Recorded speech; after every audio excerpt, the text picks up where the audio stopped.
जय हिंद दोस्तों। तो आज हम लोग जानने वाले हैं सॉन्ग ऑफ माई सेल्फ का जो इंट्रोडक्शन है उसको हम लोग आज समझने वाले हैं।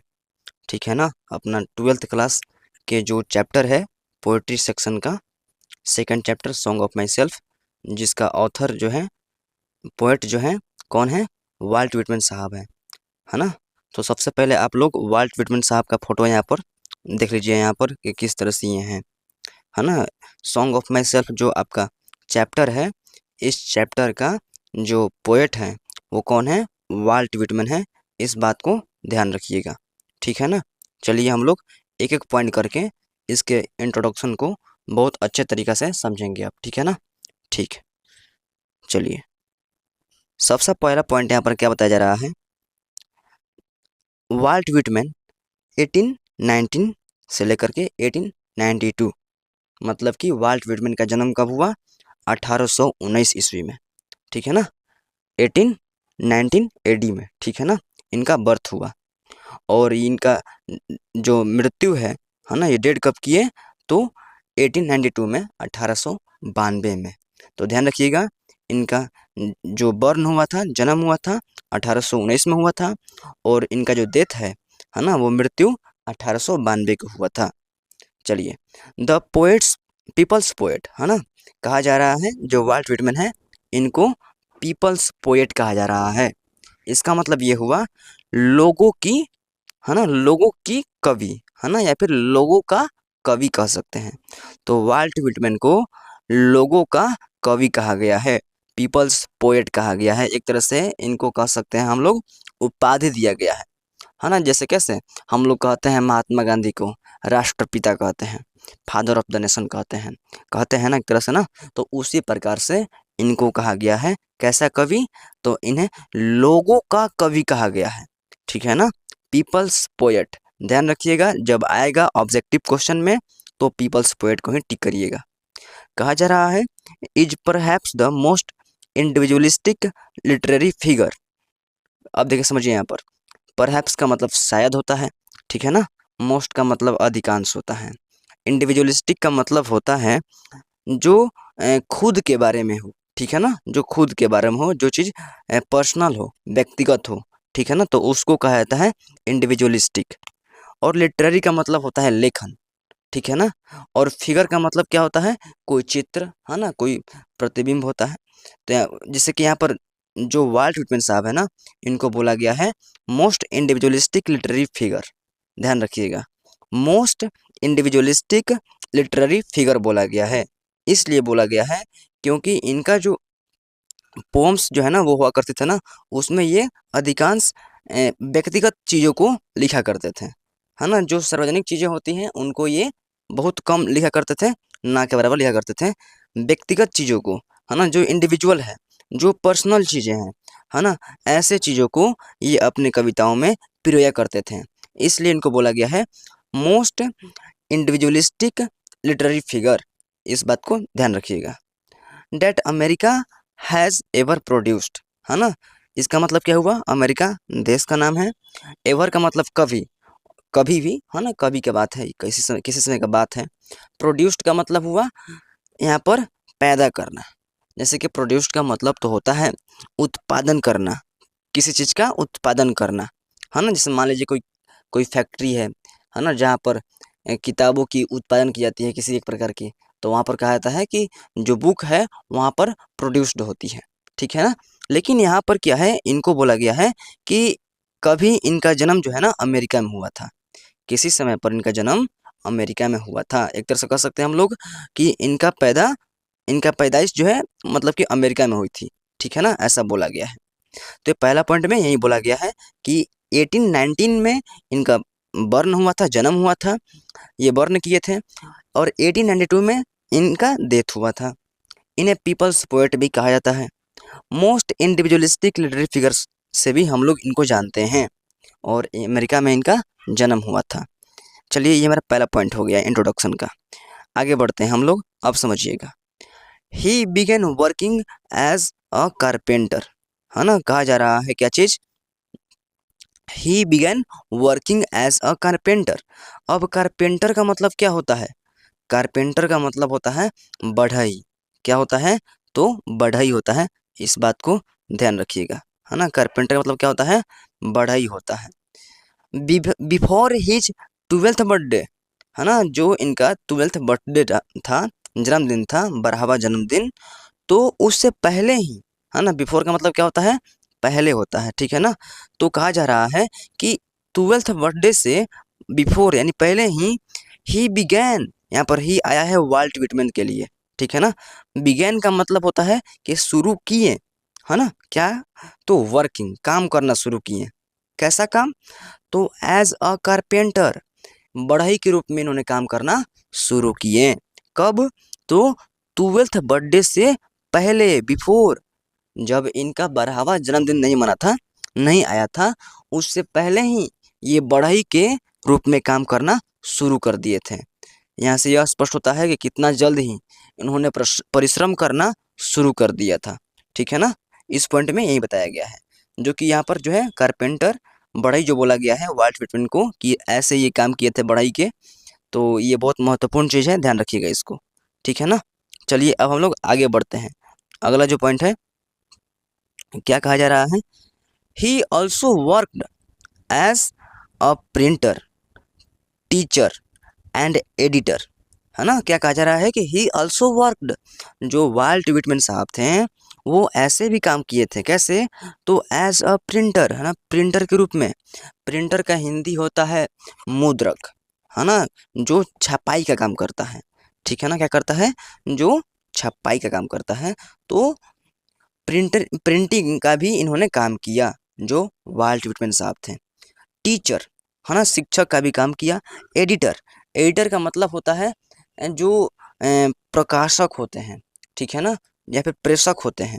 जैसे कि मान लीजिए कि जो अखबार में जो चीज़ें लिखी जाती हैं, जो व्यक्ति लिखता है ना, उस चीज़ को वहाँ पर एडिट करता है, लिखता है, तो उसको एडिटर कहा जाता है। हिंदी में प्रकाशक या फिर प्रेषक भी कहा जाता है, ठीक है ना। तो कहा जा रहा है कि इन्होंने प्रिंटर के तौर पर भी, है ना, छपाई के काम करने के तौर पर भी, टीचर, शिक्षक के तौर पर भी, और एडिटर, है ना, प्रेषक के तौर पर भी इन्होंने काम किया है। तो अभी तक कुल मिलाकर के इन्होंने 4 रूप में काम किया। सबसे पहला क्या है, कारपेंटर है, बढ़ई। दूसरा जो है प्रिंटर है ना, जो मुद्रक होता है, मतलब जो छपाई का काम करता है ना, उस तौर पर भी इन्होंने काम किया है। फिर टीचर, शिक्षक के रूप में भी इन्होंने काम किया है ना। और एडिटर, एडिटर का मतलब होता है कि अखबार में, है ना, चाहे कोई पत्र जो है उसमें जो लेखन का काम होता है, ठीक है ना, तो जो लेखन का काम करता है उसको एडिटर कहा जाता है, प्रेषक कहा जाता है ना, या फिर प्रकाशक कहा जाता है। तो ऐसे भी इन्होंने काम किया है। And was volunteer nurse during the civil war. देखिए इनका जन्म कहाँ पर हुआ था, तो इनका जन्म हुआ था अमेरिका में। तो अमेरिका में जब सिविल वार हुआ था ना जी, अमेरिका में जब सिविल वार हुआ था, गृह युद्ध युद्ध हुआ था, है ना, तो उस दौरान, है ना, ड्यूरिंग का मतलब क्या होता है, दौरान होता है या फिर दरमियान होता है, ठीक है ना। मतलब उस समय इन्होंने वॉलंटियर नर्स के तौर पर काम किया था। कैसे, वॉलंटियर नर्स के तौर पर। वॉलंटियर का मतलब होता है स्वयंसेवक। स्वयंसेवक का मतलब जो खुद से सेवा करे, है ना। कैसे, तो एज अ नर्स, इन्होंने नर्स के तौर पर काम किया, ठीक है ना। नर्स का काम क्या होता है, जैसे कि मान लीजिए किसी को कुछ चोट आ गया, किसी को कहीं पर छिला गया, कहीं पर कुछ हो गया, थोड़ा सा छोटा मोटा जो प्रॉब्लम होता है, तो वहाँ पर जो मलहम, बैंडेज पट्टी का जो काम होता है, जो लोग कर देते हैं, यही ना होता है। तो जब सिविल वार हो रहा था अमेरिका में, तो उस दौरान इन्होंने वॉलंटियर नर्स के तौर पर भी काम किया, ठीक है ना, खुद से अपने इच्छा से, है ना, काम किया। समझिए ये कितना मतलब महान व्यक्ति थे, है ना। तो इसमें क्या बताया गया इस पॉइंट में, इन्होंने प्रिंटर के तौर पर काम किया, है ना, जो छपाई करना होता है, प्रिंट करना होता है ना, उसके तौर पर। टीचर, शिक्षक के तौर पर भी, है ना, इन्होंने काम किया। एडिटर, है ना, जो लेखन का काम होता है, उसका भी, उसके तौर पर भी इन्होंने काम किया। और अंत में बोला गया है वॉलंटियर नर्स, स्वयंसेवक नर्स के तौर पर भी इन्होंने काम किया। कब, सिविल वार के दौरान, गृह युद्ध के दौरान। सिविल वार क्या होता है, तो जब किसी एक ही देश में जो सभी लोग होते हैं, है ना, 2 या 2 से अधिक हिस्सों में बट करके जब आपस में लड़ते हैं, तो उसको कहा जाता है सिविल वार, ठीक है ना, गृह युद्ध। चलिए इस पॉइंट में आशा करते हैं किसी कोई दिक्कत नहीं होगा। हम लोग अब आगे बढ़ते हैं। अगला पॉइंट क्या है, यहाँ पर क्या कहा जा रही है इसमें, समझिएगा। चलिए, विटमैन्स पोएट्री, है ना। विटमैन्स पोएट्री का मतलब जो वाल्ट विटमैन साहब थे, है ना, इन्होंने जो कविता लिखना शुरू किए थे, जो लिख रहे थे, उसके बारे में बात हो रही है ना। कविताओं के संग्रह की बात हो रही है यहाँ पर, कि all of which is collected in leaves of grass. क्या बोला गया है, लीव्स ऑफ ग्रास बोला गया है, ठीक है ना। इन्होंने जो पोयम लिखा करते थे, है ना, जो पोम हुआ करती है, जो लिखा करते थे, उन सभी को इन्होंने इकट्ठे तौर पर रखा है, किसमें, लीव्स ऑफ ग्रास में, है ना। लीव्स ऑफ ग्रास जो है एक किताब की नाम है, एक पुस्तक की नाम है, जो कि उस पुस्तक को इन्होंने ही वाल्ट विटमैन साहब ने ही लिखा है। तो उसमें क्या लिखा है, तो उसमें इन्होंने सिर्फ कविताओं को लिखा है।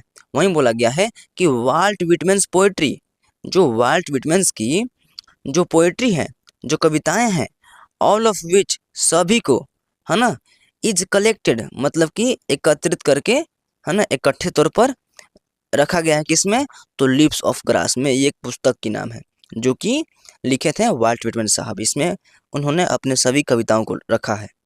आगे कहा जा रहा है, इज नोन। इज नोन का मतलब होता है जाना जाता है, for free rhythm and lack of rhyme, ठीक है ना। अब समझिएगा, जो किताब था लीव्स ऑफ ग्रास, जिसमें वाल्ट विटमैन साहब अपने सभी कविताओं को वहाँ पर रखा है ना, लिखा है, तो उसके बारे में बात हो रही है कि वो जो किताब है, जिसमें सभी कविताएं जो है वाल्ट विटमैन साहब के रखी गई है, वो किस चीज़ के लिए जाना जाता है, तो कहा जा रहा है फ्री रिदम के लिए एंड लैक ऑफ राइम के लिए। फ्री रिदम का मतलब होता है, फ्री का मतलब होता है स्वतंत्र, है ना। जो चीज़ क्या हो, स्वतंत्र हो, आज़ाद हो, मुक्त हो, तो उसको फ्री कहा जाता है। रिदम का मतलब होता है लय। जैसे कि मान लीजिए जो गीत होता है, तो गीत में कहते हैं ना जी कि लय है, सुर है, ताल है, ये सभी चीज़ें होती है ना। बिना सुर के गीत गीत नहीं लगता है, लगता है जैसे कोई कहानी पढ़ रहा है, कुछ और पढ़ रहा है, ऐसा लगता है। तो बिना सुर लय ताल के गीत नहीं होता है। उसी प्रकार से कहा जा रहा है यहाँ पर कि ये जो इनकी पुस्तक है लिप्स ऑफ ग्रास, जिसमें इनके सभी कविताएं हैं, है ना, पोएट्री हैं, वो क्या है कि फ्री रिदम के लिए जानी जाती है। मतलब कि उसमें जो लिप्स ऑफ ग्रास है ना, उसमें जितने भी कविताएं हैं ना, सभी में क्या है, रिदम है, सभी में क्या है, लय है, ठीक है ना, स्वतंत्र रूप से लय है। इस बात को ध्यान रखिएगा। लैक ऑफ राइम का मतलब होता है, लैक की मतलब होती है कमी, है ना, जिस चीज़ की कमी हो। राइम का मतलब क्या होता है, तो एक उदाहरण से समझा रहे हैं आपको, समझिएगा। जैसे कि twinkle twinkle little star, how are wonder what you are. तो जो शुरू में जो फर्स्ट पंक्ति था, सेंटेंस था, उसमें क्या आया, अंत में स्टार आया। और जो सेकंड सेंटेंस था, उसके अंत में क्या आया, आर आया, ठीक है ना। तो स्टार और आर कैसे एक जैसा मतलब कि साउंड कर रहा है ना, तो उसी को कहा जाता है राइम। जब सेंटेंस के अंतिम जो शब्द होती है, अंतिम जो टर्म होती है ना, जब वो एक जैसा कुछ मेल जोल खाए लगे, है ना, मतलब उसमें हो, तो उसी को कहा जाता है क्या चीज़, राइम कहा जाता है, ठीक है ना। तो इनकी जो पुस्तक थी लिप्स ऑफ ग्रास, वो फ्री रिदम के लिए और लैक ऑफ राइम के लिए, है ना। उसमें क्या थी, स्वतंत्र रूप से रिदम हुआ करती थी और राइम की कमी हुआ करती थी। इनके कविताओं में राइम नहीं हुआ करती थी। जैसे twinkle twinkle little star, how I wonder what you are, तो उसमें जो आर है, शुरू में स्टार आया, तो कैसे एक जैसा मिलजुल खा रहा है ना, एक जैसा लग रहा है ना ये शब्द ना। तो ऐसी इनकी कविताएं में नहीं है, रिदम नहीं है, रिदम है, राइम नहीं है, ठीक है ना। चलिए आगे बढ़ते हैं दूसरे पॉइंट की तरफ। चलिए, अगला पॉइंट में क्या कहा जा रहा है, समझिएगा। Whitman's first published it at his own expense in 1855। ध्यान रखिएगा, जो वाल्ट विटमैन साहब थे, है ना, इन्होंने पहली बार अपनी पुस्तक को कब पब्लिश किया था। देखिए यहाँ पर जो ईट आया है ना, यहाँ पर जिस जो ईट का इस्तेमाल हुआ है, ये इस्तेमाल हुआ है इनके पुस्तक के लिए, जो कि लीव्स ऑफ ग्रास था। लीव्स ऑफ ग्रास का हिंदी क्या होता है बताइएगा। तो लीव्स ऑफ ग्रास का हिंदी होता है घास की पत्तियाँ। क्या होता है, घास की पत्तियाँ, ठीक है ना। चलिए, तो व्हिटमैन साहब जो हैं पहली बार अपनी पुस्तक लिप्स ऑफ ग्रास को पब्लिश करते हैं, प्रकाशक करते हैं, है ना, एक तरह से कह सकते हैं प्रकाशन करते हैं अपने ही एक्सपेंस ले, है ना, अपने ही खर्च से, खुद की खर्च से क्या करते हैं उसे, वे एक तरह से कह सकते हैं हम लोग कि प्रकाशक करते हैं। कब? 1855 में, 1855 में वो उस पुस्तक की प्रकाशक करते हैं। ध्यान रखिएगा कि लिप्स ऑफ ग्रास पहली बार वाल्ट व्हिटमैन साहब खुद के एक्सपेंस ले कब उसको पब्लिश किया था, तो 1855 में। ये बहुत महत्वपूर्ण चीज़ है ना, ध्यान रखिएगा। चलिए आगे बढ़ते हैं। अगला पॉइंट में क्या बताया जा रहा है,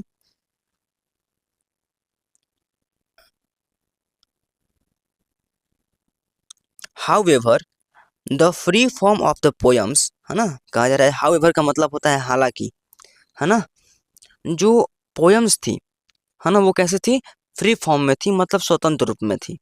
फ्री का मतलब स्वतंत्र, फॉर्म का मतलब होता है रूप, ठीक है ना। जो कविताएं थी ऐसे ही एकदम स्वतंत्र रूप में थी, उसमें ऐसा नहीं था कि ये चीज जो है यदि हम अपने पोयम में रख रहे हैं, कविता में रख रहे हैं, तो उससे उनको कोई परेशानी होगी तो इसलिए वो नहीं रखें, है ना, चाहे डर लग रहा हो उनको तो इसलिए वो नहीं रखें, ऐसा कुछ नहीं है।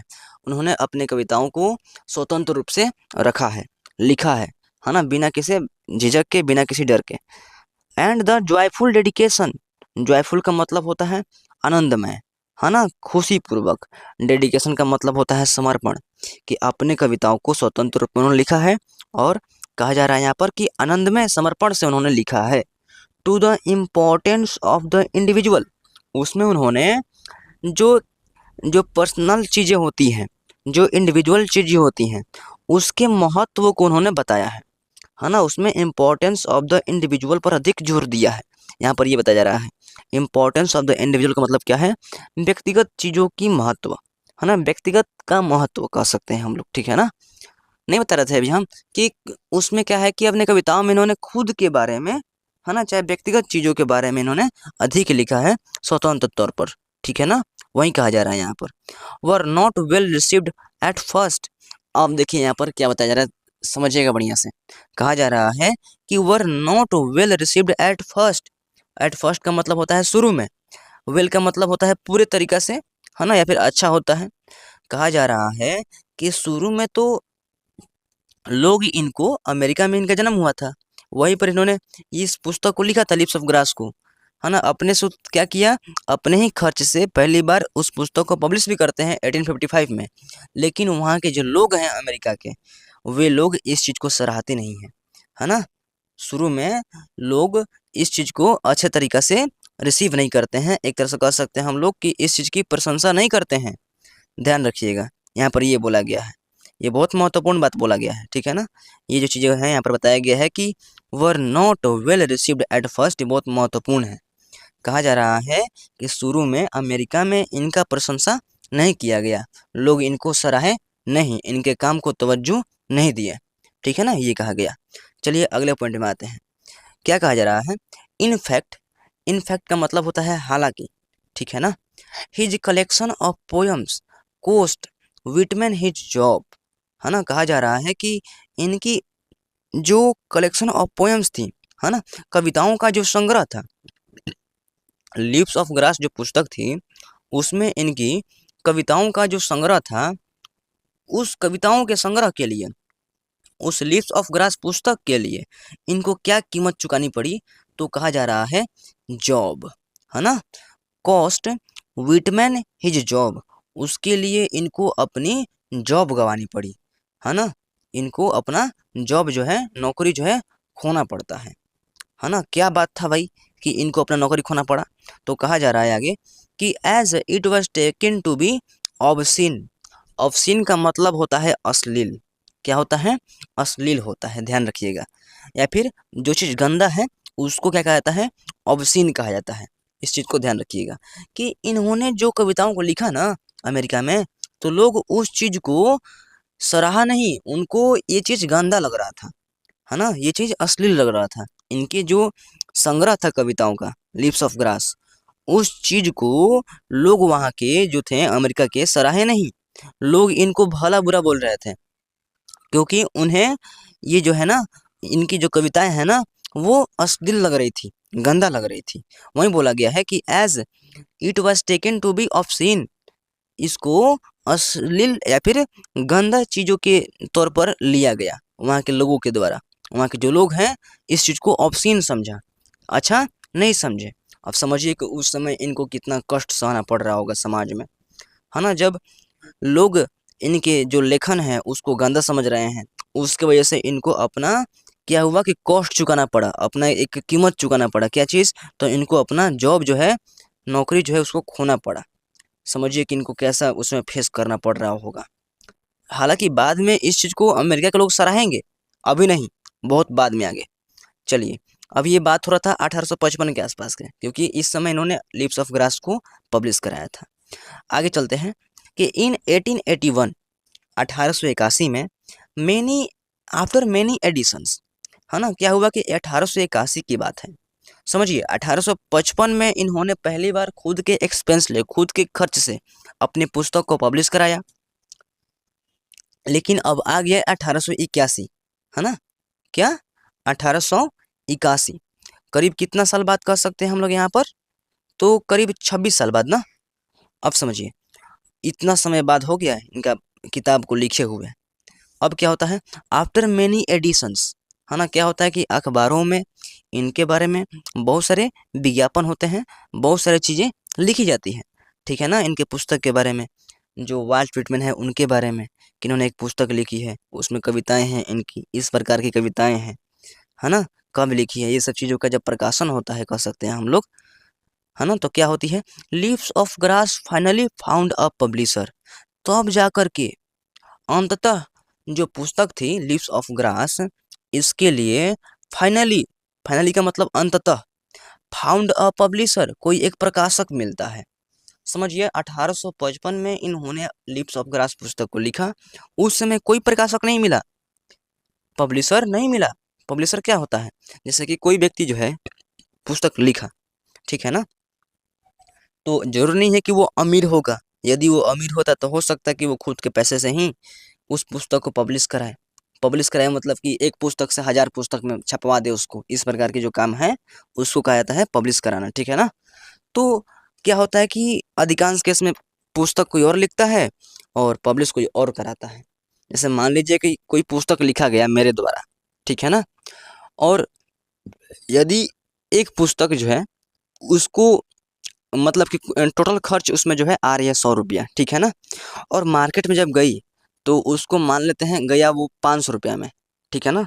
तो क्या होगा कि मान लीजिए कि हमने उस पुस्तक को लिखा, कोई दूसरा व्यक्ति जो है उसको पब्लिश करवाया अपने पैसे से, उस पुस्तक को, एक पुस्तक को कई सारी पुस्तकों में छपवा करके, कई सारे पुस्तक बनवा करके मार्केट तक मतलब गया वो, ठीक है ना। तो यदि एक पुस्तक 500 रुपये में गया तो समझिए कि क्या हुआ कि मान लेते हैं कि 250 रुपये मेरे पास आया, ठीक है ना, और जो 100 रुपया छपवाने में लगा था उस पब्लिशर का ना, उसको ही मान लीजिए गया 250 रुपया। तो हुआ क्या कि 150 रुपया उसको नफ़ा हुआ, उसको 150 रुपये का लाभ हुआ। तो इस तरह से देखिए यहाँ पर जो लेखक है उसको भी लाभ होती है और जो पब्लिशर होता है उसको भी लाभ होती है। अधिकांश केस में पब्लिशर अलग दूसरे को ही होता है, ठीक है ना। तो कहा जा रहा है कि 1881 में जाकर के कोई दूसरा पब्लिशर उन्हें मिला। शुरू में इसलिए नहीं मिल रहा था क्योंकि इनके जो कविताएं थे ना, इनके जो पुस्तक थे लिप्स ऑफ ग्रास, लोग उसको अच्छा नहीं समझ रहे थे, लोग इनको सराह नहीं रहे थे। कोई भी लोग आ रहा था इनको कुछ भला बुरा बोल दे रहा था, है ना, ऐसा स्थिति था। लेकिन कहा जा रहा है कि 1881 की बात है जब लोगों को पता चला कि नहीं, इन्होंने जो लिखा है ना, उसमें बहुत सारी बातें जो हैं वो अच्छी बातें बातें हैं, है ना, जो सच्चाई है, लोगों को जब लगा तब जाकर लोग क्या किए, इनको प्रशंसा करना शुरू कर दिए, ठीक है ना। वहीं कहा जा रहा है कि विलिंग टू प्रिंट, विलिंग का मतलब होता है इच्छा, है ना, कि कोई पब्लिशर अपने इच्छा से आया अंततः पब्लिश कराने के लिए, जो पुस्तक थी उसको एक पुस्तक से कई सारी पुस्तकों में छपवा करके और मार्केट तक, मतलब कि ताकि वो जा सके इसलिए, है ना। टू बी प्रिंट, कहा जा रहा है कि टू प्रिंट इट अनसेंसर्ड, यहाँ पर इट आया, फिर पुस्तक के लिए यहाँ पर इट का इस्तेमाल हुआ है, ठीक है ना। प्रिंट का मतलब होता है छपवाना, अनसेंसर्ड का मतलब समझिएगा, अनसेंसर्ड का मतलब होता है अपरिवर्तित। क्या होता है? अपरिवर्तित, है ना। जिसमें बदलाव ना हो। जैसे मान लीजिए कई बार क्या होता है कि कोई फ़िल्म बनता है ना? कोई शॉट बनता है, कोई कुछ क्लिप बनता है, तो उसमें जो लगता है कि ये जो चीज़ है, ये जो सीन है, ये नहीं होना चाहिए, तो क्या करते हैं लोग, उसको काट करके वहाँ से हटा देते हैं और बाकी को वैसे ही रहने देते हैं। तो इसी को कहा जाता है क्या चीज़? इसी को कहता है सेंसर्ड। सेंसर्ड का मतलब होता है कोई चीज़ जो है, जो कि वेस्ट है, मतलब कि उसको वहाँ पर उससे मतलब कि जो है सीनरी जो है, फ़िल्म जो है ना? वो अच्छा नहीं हो रहा है, तो लोग उसको काट करके वहाँ से हटा देते हैं। तो इसी को कहता है सेंसर्ड करना, काट-छाँट करके हटा देना, ठीक है ना? उसमें परिवर्तन करके अच्छा कर देना पहले से। जैसे मान लेते हैं कि हमने किसी को बोला, आप सभी को बोला कि क्या करिए कि 12 पंक्ति में चाहे 12 पॉइंट गाय के ऊपर लेख लिख कर लाइए, हमने आपसे बोला। आपने क्या किया कि 12 पॉइंट गाय के ऊपर लेख लिख कर लाया, ठीक है ना? हमने देखा वहाँ पर, तो हमको लगा कि इसमें 2 पॉइंट जो है ना, वो क्या है कि अच्छा नहीं लगा हमको। तो हम क्या किए कि 2 पॉइंट को काट दिए और बाकी जो 10 गो पॉइंट हैं हमको अच्छा लगा, तो हमने उसको बोला कि इसको छपवा दीजिए, चाहे कुछ करा दीजिए, प्रिंट करा दीजिए, है ना? तो एक तरह से क्या किया हमने, हमको जो अच्छा नहीं लगा हमने उसको वहाँ से हटा दिया, जो अच्छा लगा उसी को रखा। तो इसको कहा जाता है सेंसर्ड, है ना? सेंसर्ड का मतलब कि जो अच्छा ना लगे उसको काट करके वहाँ से हटा देना और जो अच्छा है उसी को रहने देना। तो कहा जा रहा है यहाँ पर कि जो इन्होंने अपने कविताओं को जिस प्रकार से लीव्स ऑफ ग्रास में लिखा था ना, उसको अनसेंसर्ड मतलब बिना किसी बदलाव के, बिना काटे-छाटे, बिना परिवर्तन किए उसको प्रिंट कराया गया, छपवाया गया, ठीक है ना? कब? 1881 में, जब कोई एक पब्लिशर आया, है ना? कोई प्रकाशक आया अपने इच्छा से इनके पुस्तक को प्रिंट कराने के लिए, कई सारे पुस्तकों में, ठीक है ना? तो कैसे किया गया? ध्यान रखिएगा, अनसेंसर्ड इसका मतलब होता है बिना बदलाव का, जैसे इन्होंने लिखा था उसी प्रकार से उन कविताओं को छपवाया गया, यहाँ पर ये बताया गया है। चलिए आगे बढ़ते हैं, आगे क्या बताया गया है समझते हैं हम लोग।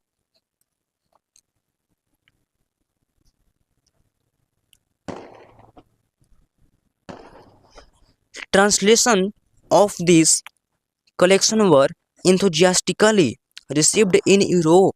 समझिएगा, ट्रांसलेशन का मतलब क्या होता है? अनुवाद करना होता है। आप पूछिएगा अनुवाद करना क्या होता है? तो अनुवाद करना का मतलब होता है किसी एक भाषा से किसी दूसरे भाषा में उस चीज़ को बदल देना, लिख देना। जैसे कि हम लोग भी कई बार क्या करते हैं, ट्रांसलेट करते हैं। जैसे कोई सेंटेंस है, कोई वाक्य है ना? तो यदि वो लिखा गया है हिंदी में, तो उसको हम लोग इंग्लिश में करते हैं, तो इसको कहते हैं हम लोग ट्रांसलेशन, ट्रांसलेट करना कहते हैं, है ना?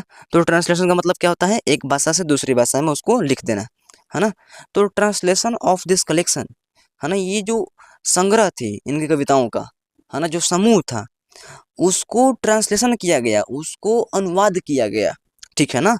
वर एंथुजियास्टिकली, एंथुजियास्टिकली का मतलब होता है तेजी से, है ना?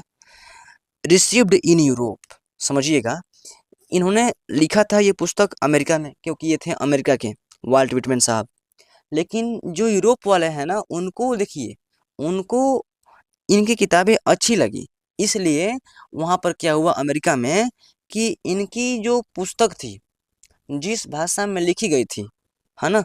उसको वे लोग क्या कराएँ, जो यूरोप के जो लोग थे, अपनी भाषा में ट्रांसलेट करवा कर के वो लोग पढ़ना शुरू कर दिए, है ना? एंथुसियास्टिकली का मतलब होता है एकदम तेज़ी से, है ना? एकदम धड़ल्ले से, है ना? इनकी जो पुस्तक है देखिए उन लोगों को समझ में आ गया कि इनकी क्या महत्व है। इन्होंने जो पुस्तक लिखा है कितना महत्वपूर्ण पुस्तक है, उनमें कितनी महत्वपूर्ण, कितनी अच्छी चीज़ें हैं, है ना? उनको समझ में आ गया, लेकिन अमेरिका के लोगों को समझ में नहीं आया, है ना? यहाँ पर ये बताया जा रहा है, ध्यान रखिएगा। एंथुसियास्टिकली का मतलब होता है तेज़ी से, धड़ल्ले से, है ना? अब यूरोप में है, ये बात कहाँ की है? यूरोप की है, कि वहाँ के लोग जो है क्या करने लगे? ट्रांसलेट करने लगे पढ़ने के लिए। इसका मतलब कि उनको इनकी पुस्तक की महत्व समझ में आ गई थी, लेकिन अमेरिका के लोगों को इनकी पुस्तक की महत्व समझ में नहीं आई थी। उल्टा ये लोग वाल्ट व्हिटमैन साहब को भला-बुरा मतलब खराब चीज़ बोल रहे होंगे। आगे बोला गया है, but Whitman remained relatively unappreciated in America, है ना? जो वाल्ट व्हिटमैन साहब से, है ना? रिमेन्ड, रिमेन्ड का मतलब कि रह जाना, ठीक है ना? रिलेटिवली अनअप्रिसिएटेड, देखिए अप्रिसिएटेड का मतलब होता है प्रशंसा करना, है ना? किसी का गुणगान करना, किसी चीज़ का क्या करना? बड़ाई करना। लेकिन अनएप्रिसिएटेड का मतलब क्या होता है? उसका शिकायत करना, ठीक है ना? किसी का निंदा करना, किसी चीज को भला बुरा बोलना, ठीक है ना। तो अमेरिका में जब जब क्या हुआ कि जब यूरोप में ना इनकी पुस्तकों को एकदम धड़ल्ले से छपवाया जा रहा था, एक तरह से वहां पर अनुवाद किया जा रहा था, उसी समय उस समय की बात है कि अमेरिका में इनकी निंदा की जा रही थी, लोग इनको सराह नहीं रहे थे, है ना। इनको अनएप्रिसिएटेड बोला गया है यहाँ पर, इसका मतलब होता है निंदा करना, कि इनकी उत्साह जो है नहीं बढ़ाई जा रही थी, बल्कि इनको और डिमोटिवेट किया जा रहा था अमेरिका में, यहाँ पर ये बोला गया है। कोई दिक्कत नहीं ना है। चलिए आगे बढ़ते हैं, हम लोग समझते हैं यहाँ पर। It was only after his death, है ना। अब देखिए बात कब की है, बात है जब इनकी मृत्यु हो जाती है, वाल्ट विटमैन साहब की मृत्यु हो जाती है, तब की बात है। डैट ही कुड विन, देखिए यहाँ पर समझिएगा, ही आया है वाल्ट विटमैन साहब के लिए, विन का मतलब होता है जीतना, है ना, किस चीज को जीत लेना, तो उसको कहते हैं अंग्रेजी में विन करना। और भी शब्द है, विक्ट्री का मतलब भी जीत करना होता है, विजय पाना होता है।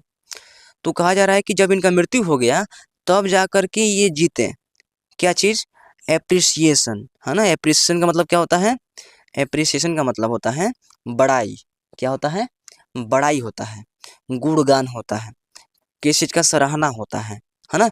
जब इनका मृत्यु हो गया तब जाकर के इन अमेरिका के जो लोग हैं ना, इनकी प्रशंसा किए, जब इनका मृत्यु हो गया वाल्ट विटमैन साहब का, कब, ध्यान रखिएगा, अभी हम लोग पढ़े थे पीछे 1892 में इनका मृत्यु हुआ था।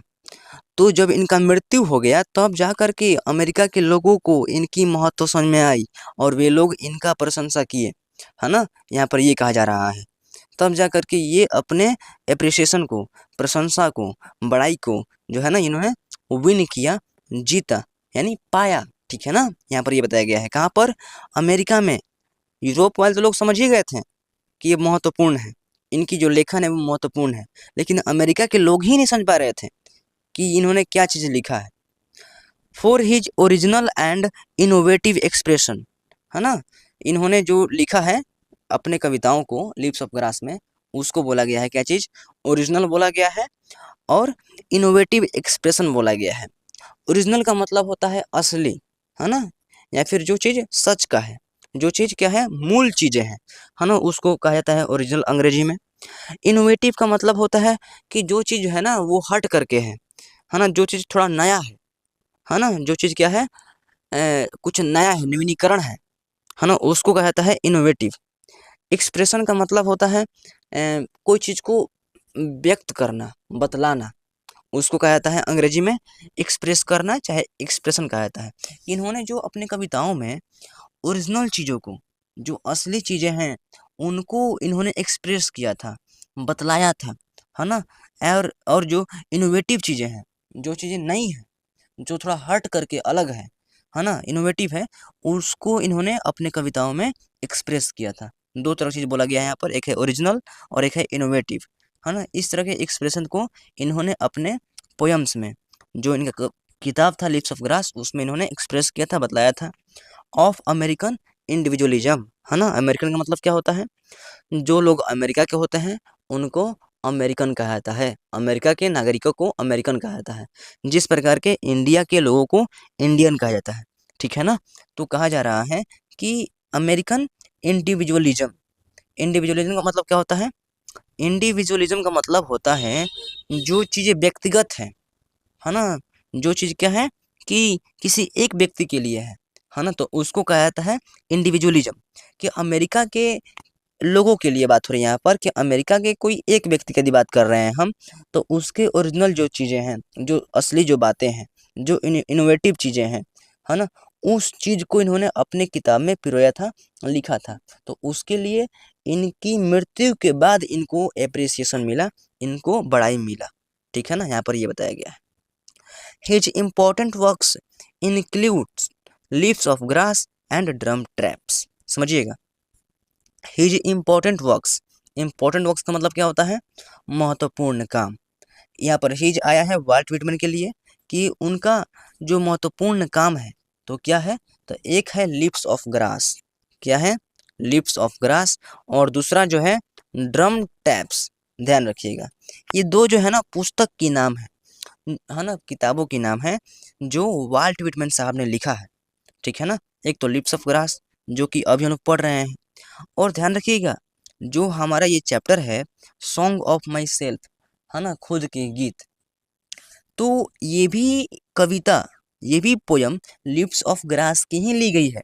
ठीक है ना, इसलिए इसमें लिप्स ऑफ ग्रास की इतनी बात हो रही है।